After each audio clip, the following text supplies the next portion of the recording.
My great-great-grandfather, John Kelly, who was a slave owner, came from Ireland, a city in Ireland. There was a potato famine. He decided to stop fighting his own family members.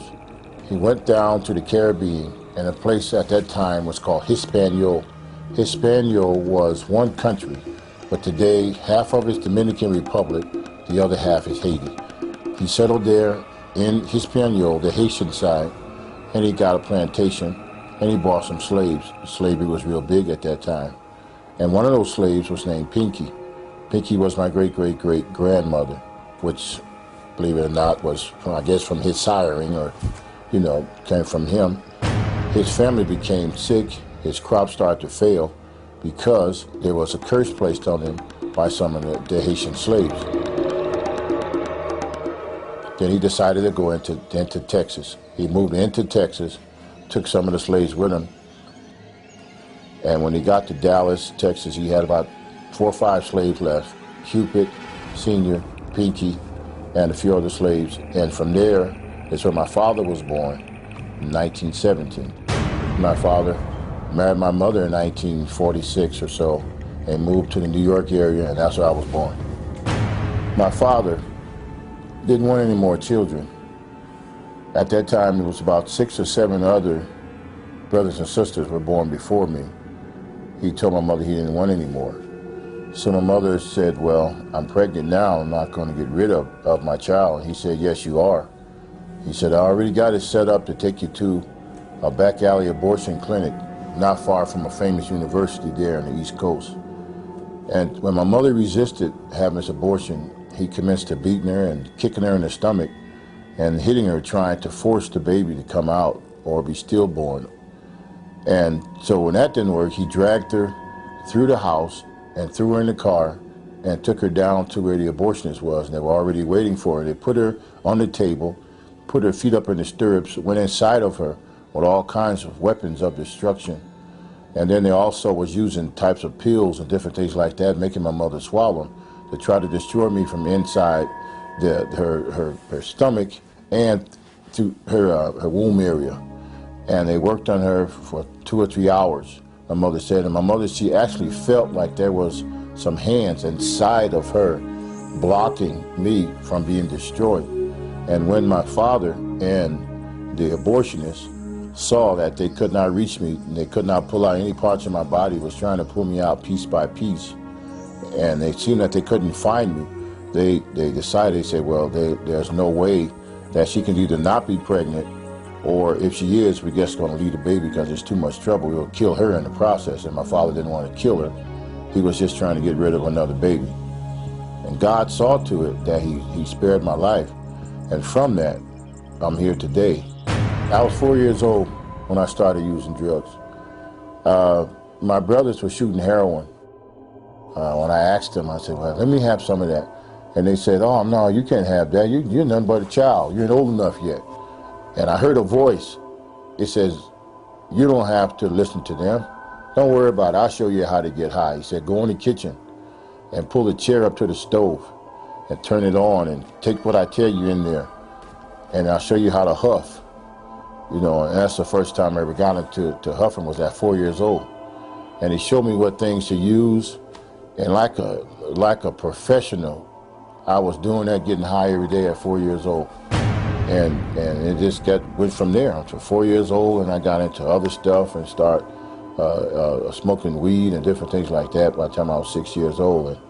And I got to be 10 years old. My brother said, okay, now you're old enough. You can have some of this cocaine. And they showed me how to deal with the powdered cocaine and how to use it. And it just went on from there.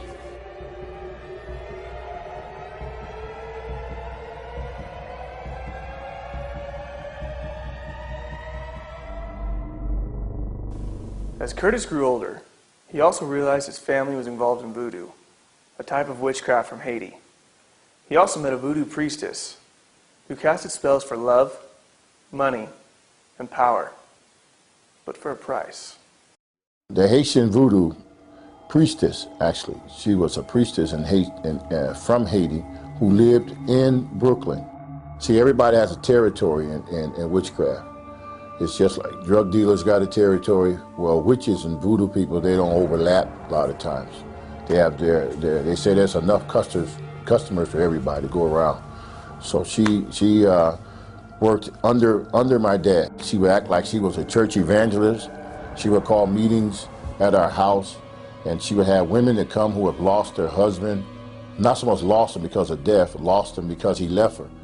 And she would tell them, she'd say, you want to get your husband back? I got a potion for you, I got juju for you, I have a fetish for this and that and the other. For every problem she had a solution for you. And she was teaching me how to do the very same thing. She said, you are the seventh child. You are the seventh child of the voodoo priest, and you're chosen. And she told me, she said, you weren't supposed to be aborted or sacrificed. You were supposed to be taught. And I didn't understand any of those things, what she was talking about, but I found out later what she meant. She meant that my father was trying to abort me, but actually he was supposed to save me for me to go down to be trained. And that's what she said. I'm here to train you so you can go down to Port-au-Prince and do work under Papa Doc Duvalier and in the palace there in Haiti. And that's what she came to do. She came to train me. She was my teacher. Curtis continued to learn about voodoo, but even at an early age, he began to realize that all of his power came at a terrible price. At an early age, living in Connecticut, Curtis Kelly became involved in drugs and gangs. He was also instructed in voodoo, a type of witchcraft from Haiti, from a high-ranking priestess. But despite his newfound power and money, Curtis began to see voodoo's dark side. She taught me what the love potions were, how to use them, how to slow a person's business down. As far as if you wanted to work a person over real bad with pavor nocturnus. Pavor nocturnus is a really bad thing. Night terror. She showed me how to put a person in Nemos. Nemos is to put a person in a vicious spiral that they can never get out of. And the more they pay you to cast a spell off of them, the more they get wrapped into the spell. It's called Nemos cycle. And she said, you keep a person in Nemo cycle, you'll never be broke, because I got to keep coming back to you to get another spell and another spell, get them off of that spell, another spell off of that spell. And she was really, really a wicked person, and she was into control, manipulation, and keeping the person bound and attached to her. And that's what she was teaching me. She taught me, so many things, but those were one of the main two things that she was teaching me. And she took advantage of them not having a whole lot of money and trying to get over real fast. And many of them, they were into the occult. They were not witches, but they believed that if God took too long, the occult would get it right now. They wanted that quick fix. And she was there to receive them. She's like a catcher's mitt, there to catch you, And at $20 back then was a lot of money. $20 not like it is now. That's just a tip now. But $20 back then was a lot of money. And she would charge like $20 to say you had like I said, a condition, physical condition. And what they would do with your physical condition, they didn't have the power to heal you. If you had a cramp right here, they would remove the cramp from here and they would put it down here in your knee. They would shift it. Shift it. There's witchcraft called shifting, where you can't heal, you don't have that power, but you shift. And they teach you she teaches me how to shift things from here to there. I move it over here. And what you do, you get a whole lot of people together in one room, all miserable, all suffering. You charge them $20, and you don't give them all of it. You give them a piece of the information to keep them coming back. And as a child, I stood there and I watched, and I said, this lady sure can't control people. She has a very crafty way of controlling people. And many of the people that she was controlling, they went to church on a regular basis. She would say, isn't God good? Don't we praise God today? And I would stand off in the corner watching it. Isn't God good? But see, I can run up and down the stairs and see and bring her supply of witchcraft stuff. Bring me this, bring me that, and bring me my pouch of this, or bring me bring me my oil, bring me this. And I would bring this to her, and the people would give her the money And she would give them this pouch, and they would go home, and I would watch husband after husband, boyfriend after boyfriend come back, because as usual, she was using. One day, the voodoo priestess showed young Curtis a doll, which had some paranormal powers. Remember back in those days where you pulled the string and the doll would talk? Well, she didn't have to pull the string for her doll to talk. The doll would just talk to her, and she would talk back to the doll.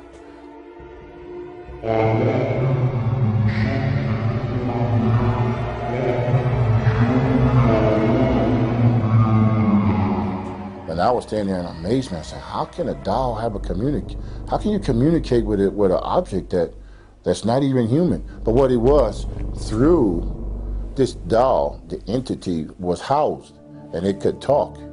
Okay, it's a spirit that goes inside of an inanimate object and can actually communicate. It can spin his head around, it can flap his eyes, it can move his mouth. But when you go to approach it, it just sits there. You'll just sit there and not move. But when she talked to it, it communicated. It told her what person is coming tonight and what problem they had, because it's a familiar spirit. That spirit can leave that doll, run to a person's house in the neighborhood, and show them each one of their problems, or show her each one of the people's problems. Case in point, one time in particular, she was doing another meeting at her house, and the doll told her certain things.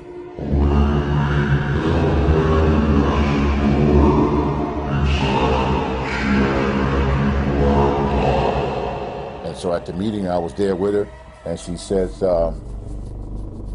praise the Lord, I'm glad you're all here today. She said, you right there, lady, right there. She said, you have a dresser drawer in your house, and inside of that dresser drawer, you have this, that, and she itemized everything that was in her dresser drawer and never been to her house. Now, most people go to church and say, oh, that's the spirit of prophecy, hallelujah. She started hallelujah going on, and I was there like a child like this, saying, lady, if you only knew, this is witchcraft, this is sorcery, that's a voodoo priestess there. And you know what? It wasn't free. The offering would grow then. Every time she would prophesy, I call it prophesy to somebody out of God, the people would just throw money at her, As Curtis plunged deeper into voodoo, he became frightened by strange apparitions that happened in his own bedroom. The voodoo priestess came into my room and set up all her fetishes and paraphernalia in my room. And when she did that, then those things start coming through the floor. They started I would have things run through my room, and I would see them running through my room about this big, chasing and running. And one particular time, I was asleep, and all of her stuff was on my desk. This stuff, these powders and all kinds of things, and parts of animals and hair and fingernails and all those things. That's why you got to be very careful who you give your hair and fingernails to. Seriously, they say, I want to collect your fingernails. Why you want to collect my fingernails? Oh, I gotta do something. That's okay. Oh, I want to get a lock of your hair. Why you want a lock of my hair for? Oh, I just want to. Why you want a lock of my hair? No, I just want to, so be very careful who you just keep your eyes open on some of those things, And so she had my dresser drawer off filled with all kinds of stuff. And one day I was laying down and I heard something shaking under my bed. I said, what in the world is that shaking under here? So I woke up all the way and I turned the lights on. I said, what can this be shaking under my bed? What is this? So I looked under the bed, and then I saw my dad. I said, Dad, what you doing under this bed? What's going on? To myself, I said, you sort of old to be playing these kind of games. It's late, go downstairs and go to sleep. He didn't say anything, just got a grin on his face like this. And his skin tone was green and he was all scaly. And I had never seen anything like this before. I said, Dad, what kind of stuff is this? And then he came out from under the bed, and the more he came up, he had the top torso part of him, but the bottom of him was like a fish's body. Green scales like a fish, And he came up and he smiled at me and he laughed at me. And then he did one of these numbers and dived and went right through the floor. And at that time, I freaked out. I said, oh my God, this lady is really, she's turned this room into a horrible place. And I got up and I was so scared. I said, oh my God, what is this? Wow, what is this? Wow, I didn't know this was all involved with this voodoo stuff. And as I was sitting on the edge of the bed with the light on, I heard something in the closet. And I said, oh, now what is this in the closet? I opened the closet door, and there's about 2 or 3 little imps running, just running. And they running right through the wall. I said, oh my God. And all that night, I get set up on the bed. And I was too afraid to go back to sleep. I didn't know what to do. And I said, my God. I said, wow, what am I into? And then that next day or so, she came back. She didn't stay with us all the time. She would go to New York and come back, go to New York and come back, which was only like a half an hour drive where we lived. And she said, this is what she told me. She said, you know, you're a chosen vessel, that you're a Haitian. I didn't know anything about Haiti at that time, only 6 or 7 years old. She said, you're a chosen vessel and you're going down to the palace for Papa Doc. So I didn't know Papa Doc from Hippity Hop. I didn't know what it was. Curtis Kelly learned voodoo from an early age. But as he gained money and power, an evil demon asked him to pay the ultimate price. Well, I know there's one. It's called Big Face. This is a very serious thing because it makes you, this spirit, this ghost spirit thing, or called Big Face. It'll make you an offer. His job is to make you an offer to sell your soul outright to the devil. Sell your soul outright. So you could be around the perimeter, messing around with certain things, witchcraft and voodoo and obeya, santeria and stuff like that. You can be on the perimeter. But they want you in wholeheartedly, all the way in. They don't want you just playing around. They want you all the way in. And they'll send certain spirits out there to do it. And this was one of those spirits. And it said, come into the closet. And I went in the closet like it told me. It said, shut the door. Now I had to move some of the clothes around the closet, hanging up on the hangers and shoes in the way, of course, like closets are. And it says, join us. Join us. Bring your whole self into this. And I said, I thought I was already in it. Didn't you just see what I saw the other day, climbing up and jumping, stuff running through the closet? I thought I was already in it all the way. He said, join us. He said, give us your whole self. I said, how in the world can I give you my whole self? I'm just a child. I don't know anything about giving my whole. He said, say these words, and then you can join us full-fledged all the way. And then when he said that, all the clothes disappeared. The clothes in the closet disappeared.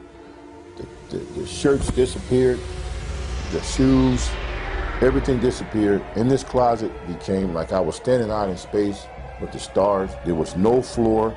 I was standing right there. The floor disappeared, and I'm standing there, and it was just myself and that spirit face to face.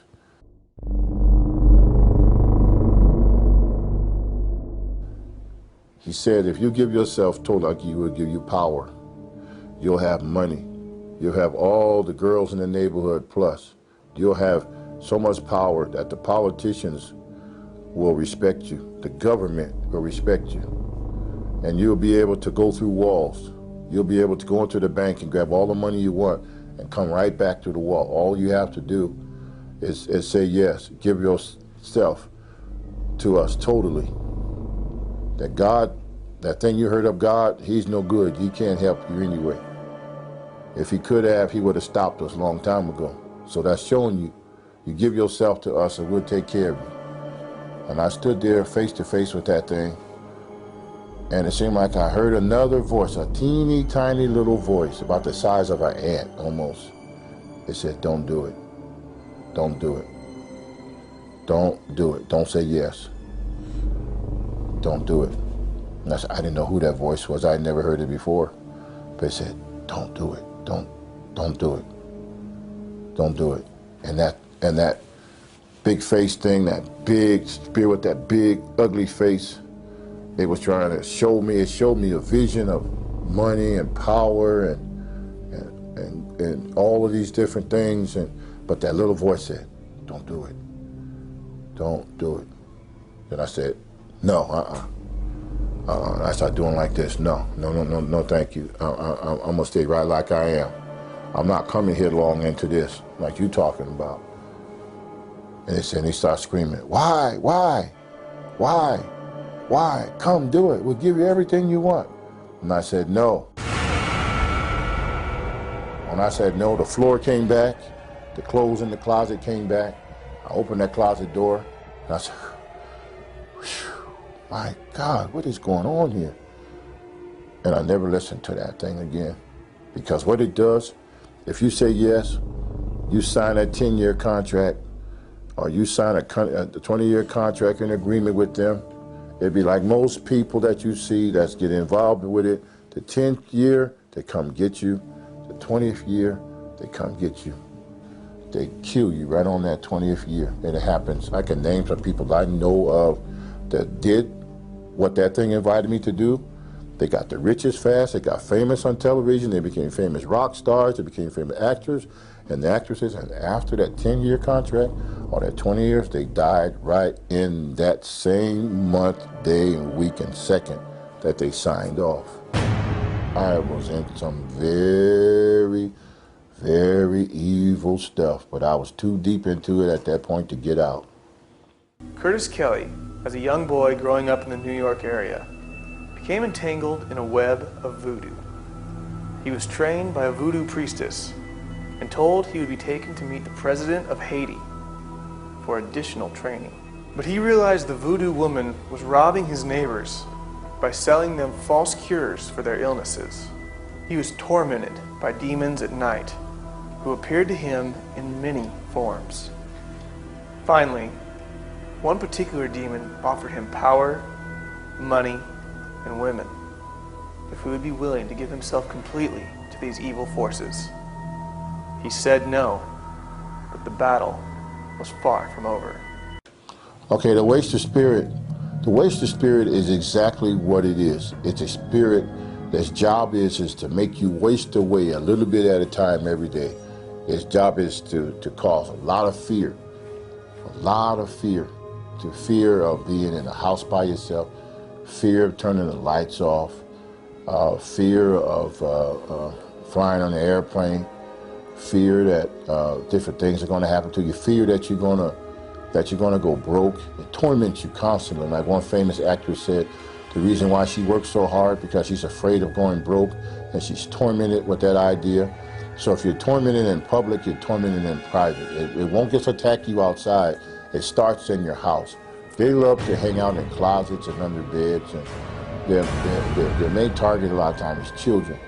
They love to torment children. And I tell parents all the time, if your child say they see something in the room, don't beat them down. Just go in there and see. You know, let the waster spirit, this actual spirit, let them know that this child is not alone anymore. Now the child got some help. Go in there. If you're born again, spirit-filled Christian, take your bottle of blessed oil and anoint the threshold of that room. Just like Moses did the death angel. It's not the death angel, but it still torments. The death angel, you know, that came to do away with you. What this thing does to slowly pick at you until you are nothing but just a bag of torment. If the wind blows too hard, you'll say, what is that? What is that? That's the job of the waster spirit. It does what it says. It comes to waste it away. It's in the bed. It's in the closet, and it's also known around the world as the boogeyman. That's his name, which comes from the Caribbean islands, the bogey. They used to call it the bogeyman. And children who were bad, they used to be threatened by the parents to say, if you don't be good, you know, they would say, Mom, if you don't be good, Mom, Mama's going to take the boogeyman after you, Mom. You know, that's in the Caribbean. And children would be afraid, but by the time they got to America, it went from boggy to boogie, you know, and it is a spirit, and children are tormented by it. And then people call the waster spirit in the church. Many church people have the waster spirit to where they can't sleep at night. They're tormented. It takes your sleep away from you. It'll actually take your sleep. You wake up in the middle of the night over and over again because you're under attack of the waster spirit. Say over in Europe, in some parts of Europe, they call it tantu. It means household ruler. And when a person dies, and this is where this thing is so creepy. When a person dies, especially the man or the father, what the waster spirit would do, it would take on the appearance of that person, and they would walk through the house, and then you would feel your bed go down. You would feel the room always cracking, pops, and like doors closing when nobody's in the house. That's the waster spirit, and it just looks like the face of a ugly person. Sometimes gray in appearance, sometimes brownish appearance, big ugly cold eyes that never look to the left or right but stare straight ahead. Even though he knows you're right here, if you see him, he'll just stand straight ahead, like disregarding you being there. Even there, he's there to torment you, but he's not paying you no attention, because to him, you're not nothing. He's just coming to destroy you. You're in his house. He's going to look right at you. I've seen him face to face. I've talked to this spirit from time to time. It's a very big hand. One finger is as big as both of my fingers put together on one hand. They're very big. I was even touched by them as a child. Told me I was supposed to do certain things for him. It's an actual spirit. It slides in sometimes like it's got broken feet. You'll see it here sliding in the middle of the night, and you can feel it in the closet. You can feel radiation from it. That's why fear is nothing without the presence of it. That like radiation that comes off of a spirit, that's the part that torments you. That's what the Bible said. Fear has torment. That's the part that torments you. If you don't feel it on your natural body, big deal. Hasn't done anything to you. You can laugh at it. But what it does, it knows that it radiates a type of radiation that burns. It makes you feel bad. You feel a horrible feeling. And then it'll have black spots in the ceiling. It'll be like clouds over clouds. That's when you know that waster spirit is in your house. And there's millions of people around the world who are tormented every day by a waster spirit. They can see its actual look, the face level of a man, because these are fallen spirits. They're fallen angels, you know, and they have an appearance like some of them have a male actual appearance. They look like a man with the eyes, nose, and mouth. But God has not given us that spirit of fear, but power, love, and a sound mind. And they love secrecy. They love it. They love for you never tell anybody that you're tormented. Don't say anything. Nobody's going to believe you. See, and that person that you want to tell, he may be tormented too. See, so there may be three of you tormented in the same room, but he said, don't tell, because he doesn't want to be brought to the light. They hate the light. Any kind of light, they hate it. They hate it. They actually hate it.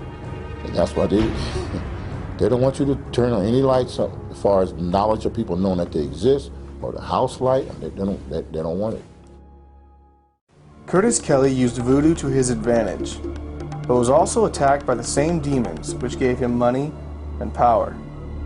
Kelly became aware of his own father's involvement in an occult club which practiced astral projection. My father's friends, they were very demonic. They come from a very demonic elite club. Everybody couldn't join or be involved with that club. You had some doctors, you had some lawyers and judges and people of high esteem in the community were involved with this occultic club. My father was one of the ringleaders of this. And I remember many times in the middle of the night, I would hear downstairs. We had up and downstairs house, and I would hear a party going on downstairs, and I wanted to be involved with it. And so I would get up and I would go downstairs, down the flight of stairs, and when they would hear me coming down the stairs, they would say, "Oh, here he comes, here he comes," and I would see as their feet and everything went right through the wall, solid wall, and I said, wait a minute, how is that possible? And so they would come back again, and so I said, okay, I'm going to sneak down there and see who these people are, and then my father would be entertaining them. And they would be partying, smoking, drinking, laughing, making all kinds of noise. But when they would hear I'm getting close, they'd say, "Oh, here we come." And each time I come, I would see more of them. And they can actually just come right to a wall.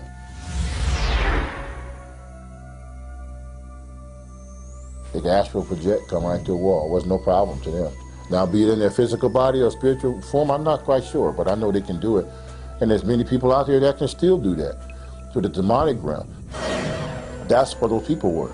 They have sold themselves out 100% to where they can astral project and they can go from one place to another. That's why when you want to go overseas, make sure you know the principalities, powers, and everything in those regions before you go there, because in some parts of the world, there's those priests, those shamans, and those voodoo priests, and the witches, and Santeria, and all the people that practice Obeya and all that stuff. Those people are the higher level of witchcraft. They literally can get on their cedar broom and fly or levitate. They can do all of those things without it. Without an airplane, without a helicopter or anything. They just straight when they want to go somewhere, they just go. They just go, and whether in the body or not, I'm not quite sure how they do it, but that's the group my father was running with. I never actually seen my father do it, but I know when he was there, he disappeared too. One day, Kelly became aware of how powerful and deadly evil curses can be. My grandmother, I love my grandmother, and one particular day I was walking through the projects and I heard an argument going on. I said, oh, who's this arguing? You know me, I was always in for a good fight. I said, who's fighting? You know, not too much to see girls or ladies fight, you know, but they did fight in our neighborhood too. And I recognized his voice from a distance, from a half a block away. I said, that sounded like my grandmother. And she was giving somebody what for, too. She was giving it to him. Oh, boy. And so I got in closer to see what was going on, because it was always taught to stay out of grown people's business. You know, don't get into the business of adults. So we were taught that. So they said, if you see adults arguing, you stand back and you don't say anything. You know, so I did. I just stood back in the back a little bit as they were going forth. And there was a man there. He was saying something to my grandmother. I had never seen this man before. I didn't know who he was, because I thought I knew everybody. There's 5,000 families in the projects, and I knew everybody between New York and Connecticut. So I figured, no, I knew everybody. I didn't know who this guy was, arguing with my grandmother. So I didn't say anything, and I just stood back and watched. And they were going at it. I mean, they were going at it. My grandmother was little, but boy, she was holding her ground with this guy.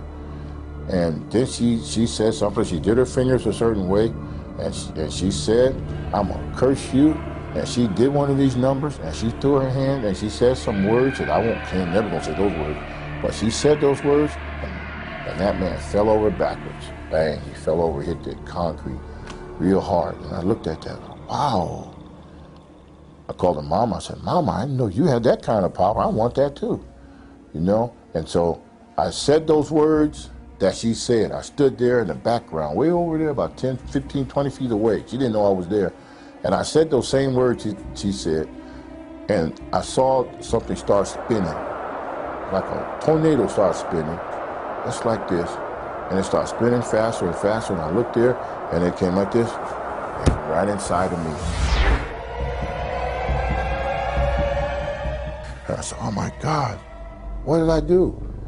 And then it was something was inside, it was still kept spinning inside of me. And I got so scared, I ran in the house, wasn't that far from our house.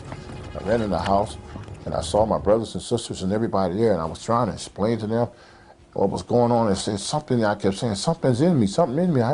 What's in you? I said, I don't know, something's in me. Get it out, get it out. Something's in me, get it out. I said, oh, you crazy, ain't nothing in you. What's in you? So I said, it's inside, something's inside me. I said, all right, nothing inside of you. So that night, one of my uncles, he had a drinking problem real bad. He and I was real close. My dad and I weren't close with my uncle. He sort of raised me. But everything my dad was showing me bad, he tried to show me good stuff. And so, but he had a drinking problem. And he was drunk, he laid on the floor. And I laid down there next to him, because he was my protector and my buddy, you know. He still is, he's still alive, so still love my uncle. And I laid there, and next thing I know, I hear that spinning thing coming. Now it's coming again, middle of the night, it's coming again. And I said, Unc, wake up, Unc, something's happening, wake up. He was so drunk he couldn't even lift his own head. He said, "What's wrong, nephew?" I said, "Something wrong, uncle, something wrong, something spinning inside of me." And the next thing I know, the closet door opened up and out stepped this big old green thing with wings. And he stepped on my arm. I tried to get under my uncle and I was trying to hide, but this big old green creature stepped on my arm and stopped me from moving. And I started to scream and I was yelling and nobody was up in me. My uncle was drunk.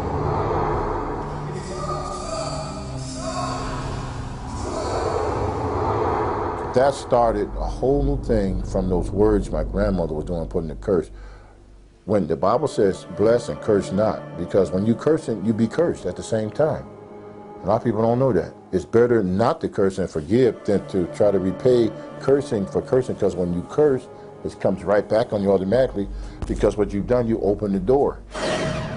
When it came to curses, Kelly didn't hesitate to use them, even on his own friends.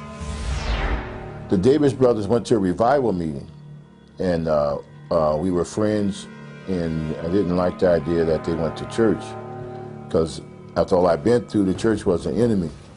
People in the church were weak, and to me, I thought they were weak and cowards and wouldn't fight, and that's how we were in the street. So when I saw them, I felt like they were abandoning us, the rest of us, to go on chasing after this Jesus thing. And when I would see them come back and they would minister to a lot of our other friends because they were excited about being saved, and they would tell the rest of the guys, saying, you need to stop these drugs and stuff and come and get saved. Well, if they get saved, I lose a lot of customers.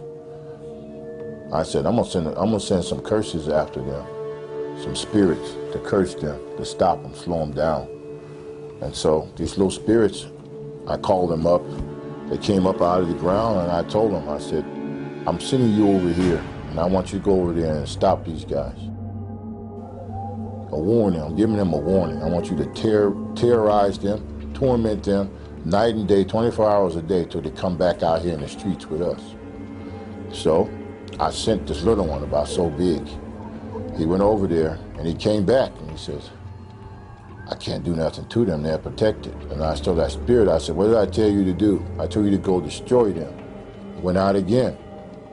And it came back and said, I told you, I can't touch them, they're protected. So I said, get out of here. I sent him you back down to the floor where you come from. So another one, I sent a bigger one this time, a little bigger than about that size. And I said, now you go and do what that other one, he didn't do. I said, you go and destroy them. You go, you tear everything up, you tear their house up, you tear their mama up, you tear their cars up, set the house on fire within it. Do everything I tell you to do. You better not fail. So that spirit disappeared and it went.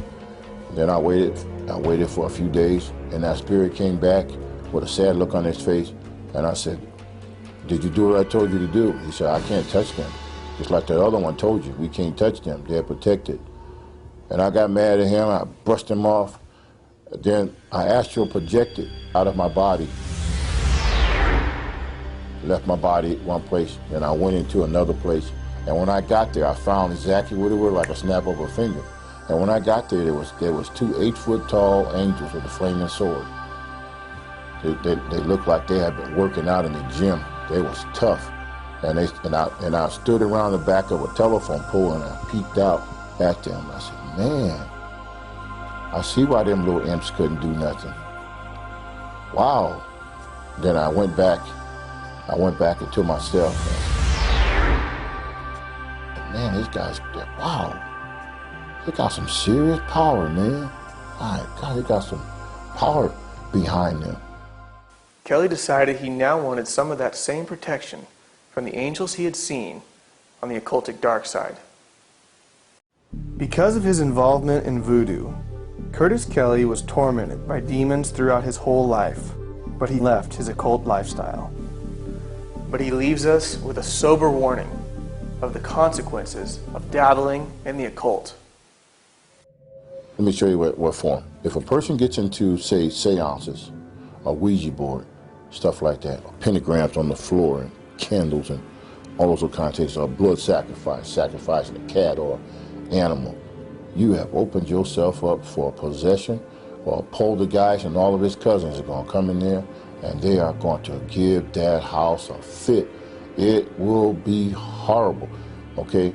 Then there's other ways. Television can be another way as a portal.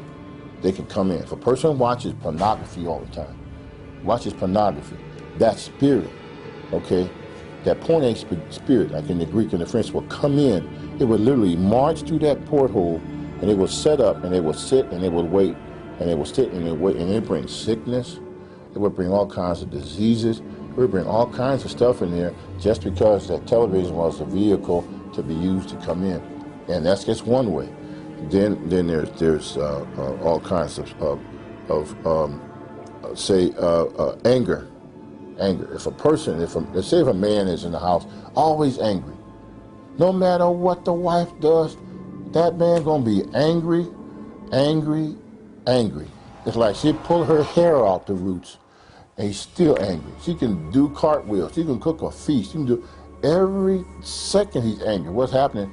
There's 5 different types of anger, and all of those types will start to come in to his house, and in his house would be a house of rage, and that is an actual spirit. It's an actual spirit called Nektiel. Nektiel comes in, and when it's a power, it comes in, and its power, it takes complete power over that house, and the children will start to act bad in school. There's no love there. People will come and they can feel that. So, you know what, man, it's getting late. I'm going home. Wow, this is a bad house to be in. I feel the creeps when I come in here. It's because of that person has allowed those things to come in. After experiencing the occult firsthand, Kelly feels he will never go back to his former practices. So you got to draw a line in the sand. See, you can't follow me no more.